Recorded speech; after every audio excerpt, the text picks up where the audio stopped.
లేవని గంజాయి కొట్టు, గంజాయి లేకపోతే దోస్తుకు ఫోన్ చేయి. అరే మా అమ్మ చిల్లర లెక్కలు మస్తు చేసినాం బాయ్. తెలిసి తెలియని వయసులో మా నాన్నని నేను పోగొట్టుకున్నా.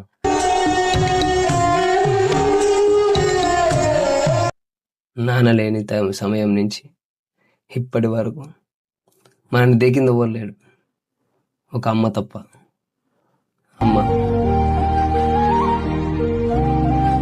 అమ్మ కోసమే నేను మారాలనుకున్నా, మారుతున్నా, మారి చూపిస్తా.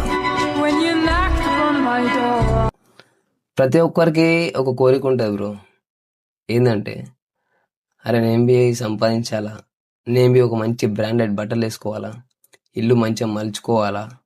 ఒక మనకున్న ఇల్లు చిన్నదైనా పెద్దదైనా ఆలోచించొద్దు, మన మనసు పెద్ద ఉండాలి.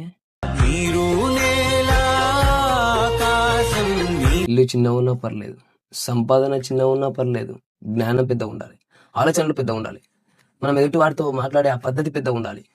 అప్పుడే మనం మారుతాం, మన లోపల ఉన్నోడు మారుతాడు. మన చుట్టుపక్కల ఉన్న సర్కిల్ చాలా డమ్ కావచ్చు, కానీ మన ఆలోచనలు పెద్ద ఉండాలి. మన ఆలోచనలు ఎప్పుడైతే పెద్దగా ఉంటాయో మనం అప్పుడు 10 మంది మనల్ని గుర్తిస్తారు. ఆ 10 మందిలో మనం ఒకరం అవుతాం. లేదు ఆ 10 మందితో నాకేం అవసరం అని నువ్వు అనుకుంటే మాత్రం నువ్వు పని చేయకు, రోడ్ల మీద తిరుగు. పొద్దున అమ్మ ఒక కష్ట కొట్టిపోయిరా తినలే ఇంకా అట్లా అడుగు. లేదా అది కొట్టిపోయా అనుకో, అరే ఆడు నా దుష్పా నా చంపేస్తా, ముద్ద ఉడిపేస్తా, ఇట్లా మన పని చేయి. ఫస్ట్ సంపాదన మన ఇంట్లో మమ్మీ డాడీ, వాళ్ళ తర్వాతనే ఎవరైనా.